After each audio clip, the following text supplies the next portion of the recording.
is October 5th, 2021, and this is the Daily Rob with the one, the only, the bona fide legend himself, the greatest of all time, Rob Smith. Stu, I like the introduction, my man. Yeah. And it's so accurate. I think it's so important to be truthful on these podcasts, and you just nailed it again. You're Mr. Veracity. I do what I can, you know? Yeah. Anyway, Stu, how did you make out today without Facebook? I was good. I was perfectly content to be in the outage and not look at any social media. And so I'm curious to see if it was hackers, but I think we all need a little bit less of that social media likes, dislikes, and fighting. You know, so they say it causes real psychological issues for teeny boppers and young kids, always having to have that dopamine release in their head. Absolutely. Doesn't help their language skills much either, Stu. I 1000% agree. You know what I always did with my children, Stu? What? I never accepted any text or emails in which they didn't write with proper grammar and punctuation. I said, don't send me that shit.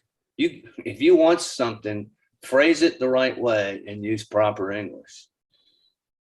Good policy. You're damn right it was. Is. So what news stories are you keeping an eye on today? Well, Stu, I'll let you. I'm going to toss the ball to you, Stu. Okay. No, we're going to do an alley-oop. Okay. Slam it in. Christine Sinema, I think you know a little something about this. Why don't you take the ball? Yes. So she is active as a professor. And so the Lucha organization went to essentially confront her about voting against this whole Build Back Better plan.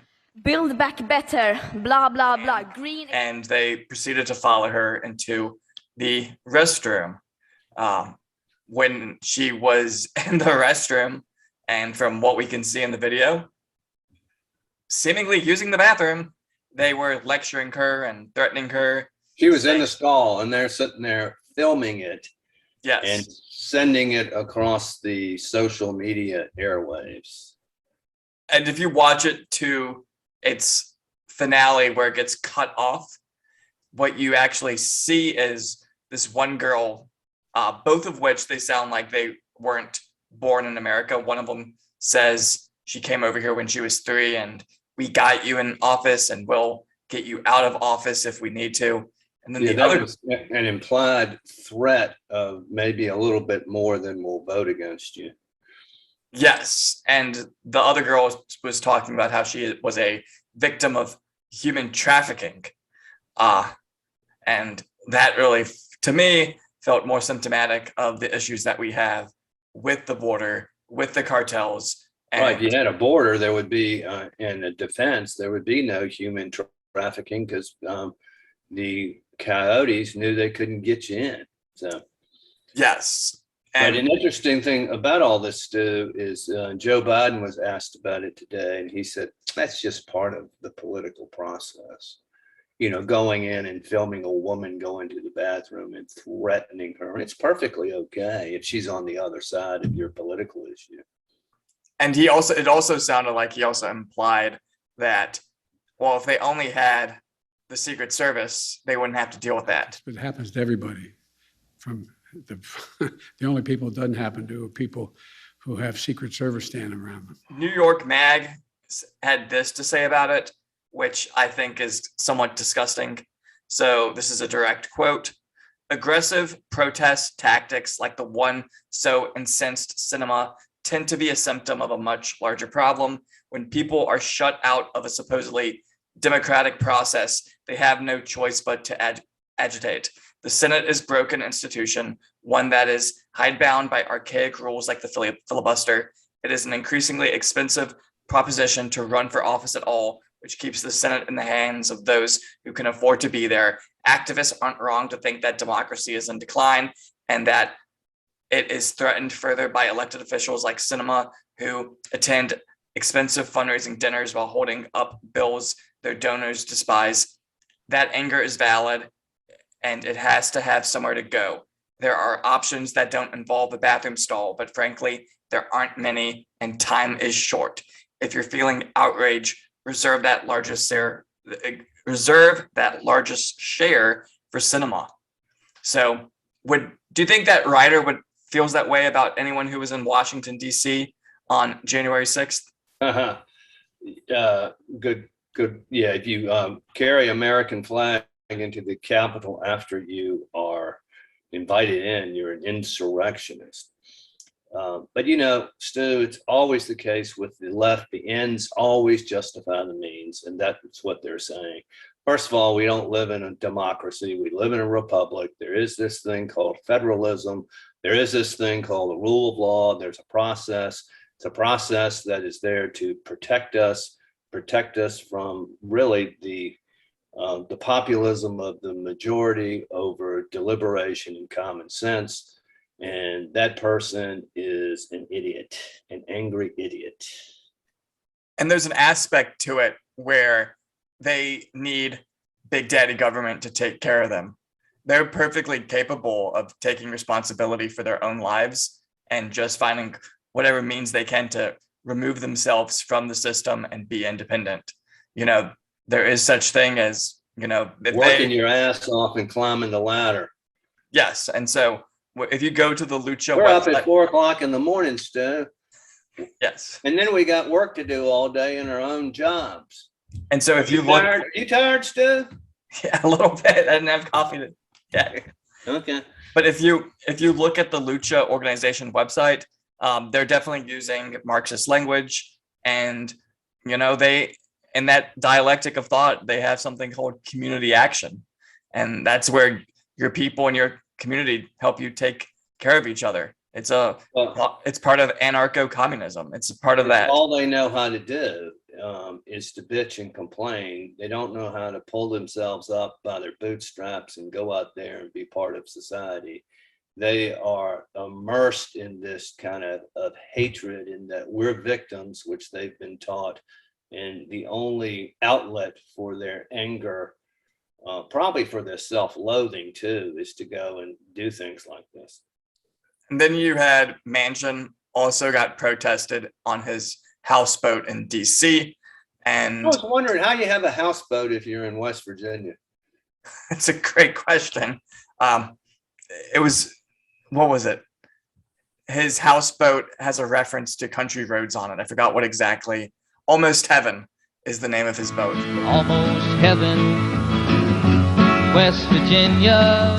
They took little kayaks out there to protest outside of his boat, and they were just screaming, tax the rich. And he actually, God bless him, tried to have a conversation with these people, but they kept cutting him off. You can't have a conversation with these shrill people. And by the way, do you think these are organic protests, or do you think some big money leftist organizations being a puppeteer and controlling them and saying, go out here in your kayaks and start trouble? That's the way a lot of this stuff works. It's not organic.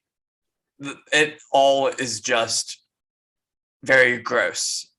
You really don't see the equivalent of this on the other side, or at least I haven't seen too good examples of that. All throughout the time that President Trump was president, you saw the dichotomy there where, the left can do whatever they want to do, no matter how obscene. And some guy gets punched at a Trump rally because he was misbehaving. An old man, 80-year-old man, punched a guy. I would have probably done the same thing if he's being loud and trying to break things up. But yet that's all over the national news for a year. Don't get me started, Stu. It's okay. I might have to use these lethal weapons of mine and hurt somebody. But my hands are registered as lethal weapons. That means We get into a fight, I accidentally kill you. I go to jail. And then your boy was quoted by my boy today.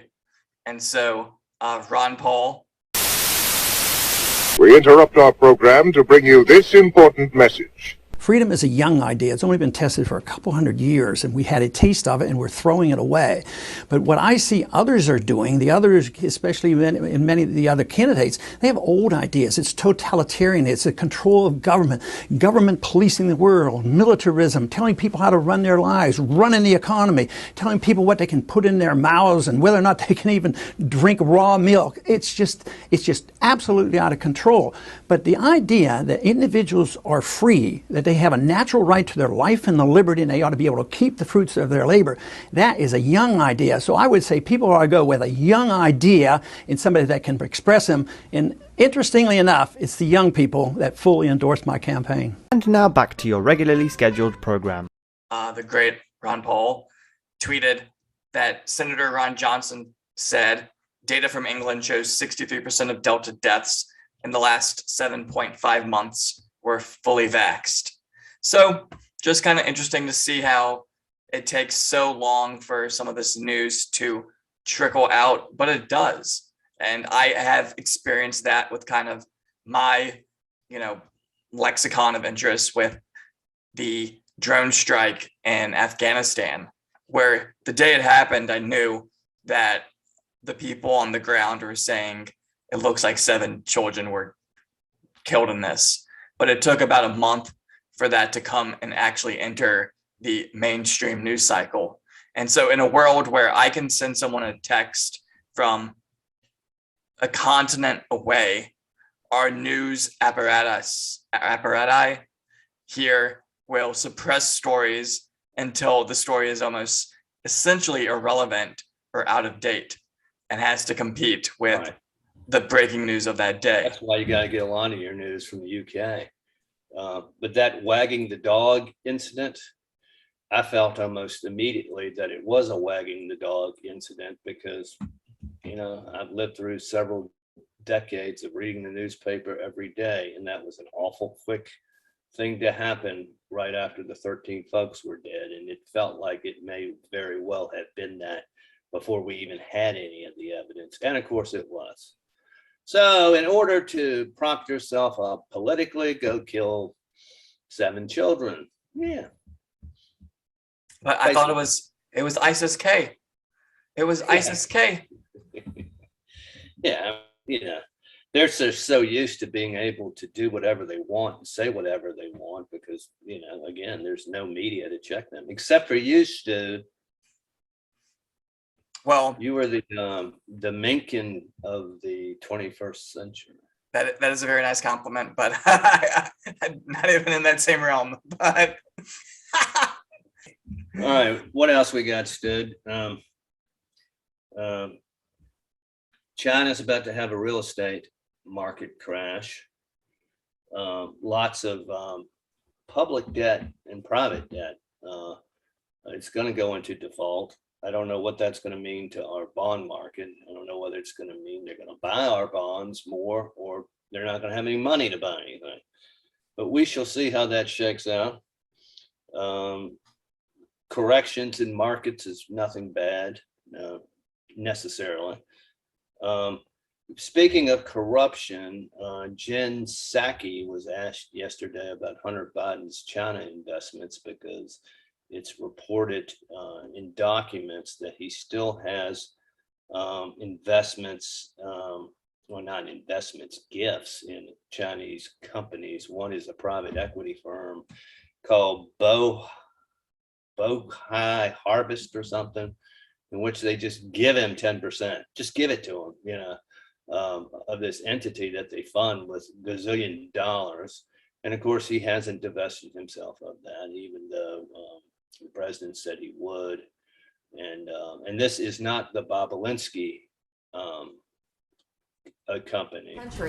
Wouldn't it be assuring to the American people as we head into this if they just let the American people know if Hunter has divulged himself of that? Well, again, I conveyed to you, and then I think I'm going to have to move on, that you should talk to You should talk to his representatives. And there's no reason to yell. I'm certainly not yelling.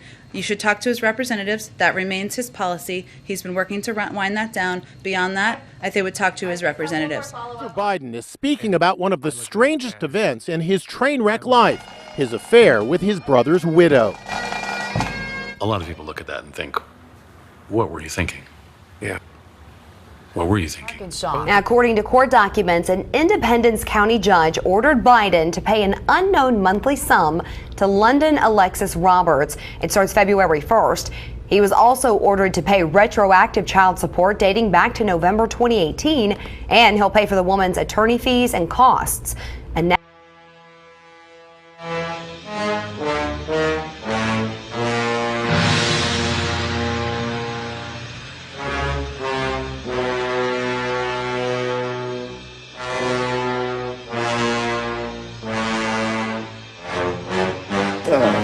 Man, I will never forgive your ass for this shit. This is some fucked up, repugnant shit. I mean, the corruption is just so intense. But again, they get away with it because nobody calls them on it. But you're doing foreign policy and your son has all these Chinese entanglements. They now have you where they can bribe you because he shouldn't have these things. And they, of course, have him on film with little girls. But anyway, it's just disgusting. Another example of just how rotten to the core inside the Beltway is. DC, for the fourth straight month, they've had more homicides than they have COVID deaths. Now, with a COVID death, Stu, most of these folks are supposed to die. I mean, we're all supposed to die, but they're right around the corner from dying to begin with. They have comorbidities. Your average guy who gets shot doesn't get shot because he has a comorbidity. He gets shot because some evil son of a bitch shoots his ass, okay? And it just proves that these people who say they care about the inner city and the black community, they don't give a shit. They don't care if they kill each other. It's just, it is a sin what goes on in the inner cities, and nobody does anything about it because they don't care. There you have it, Stu. I care, Stu. Yeah, I mean, these people are gonna say the nice sound bites and then stab you in the back. Yeah. If you cared, you'd be in those communities, knocking on doors and trying to do things to strengthen the community so these things didn't happen.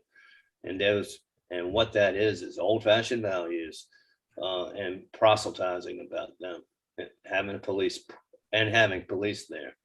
They don't care. They use the black community. And then my last story for the day came out of the very hard-hitting magazine Teen Vogue.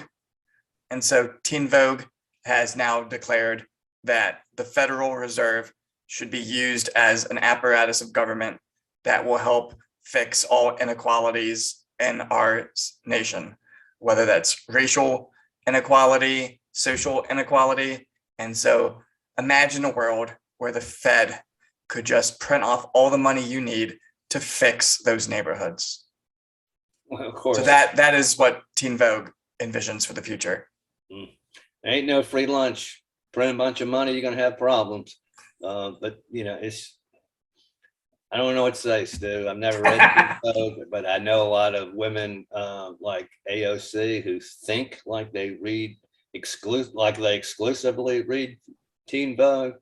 But to the extent an organization like Teen Vogue can say something like that to appeal to young teenage women, shows that young teenage women are not being educated at all, or else there wouldn't be a market for that. I don't know if you've followed it, but over the past few years, essentially, Teen Vogue has become and this is not without any stretch of the imagination, me being hyperbolic, it has essentially become a Marxist mouthpiece. They've had articles praising the philosophy of Karl Marx. So a mom sees Teen Vogue on the checkout shelf, thinks it would be a nice gift for her daughter, and isn't realizing it's no longer about, oh, this new album came out, this is the new fashion, here are some makeup tips. It's essentially just a political magazine. Well, who owns it? And follow the money. Somebody owns that, and somebody has a mission to proselytize Marxism to these kids. So you can bet what kind of nexus it has with what kind of money. So any words of wisdom for this Tuesday morning? Yes, tomorrow is Wednesday. Think about it. Okay. Well, I'll see you soon. Later. See you, bye. Ask for 1 hour out of a day for his undivided attention. And I can't even have that. You can have it if you want to live in Agora fucking Hills and go to group therapy, but if you want a Beverly Hills mansion and you want a country club membership and you want 9 weeks a year at a Tuscan villa, then I'm going to need to take a call when it comes in at noon on a motherfucking Wednesday.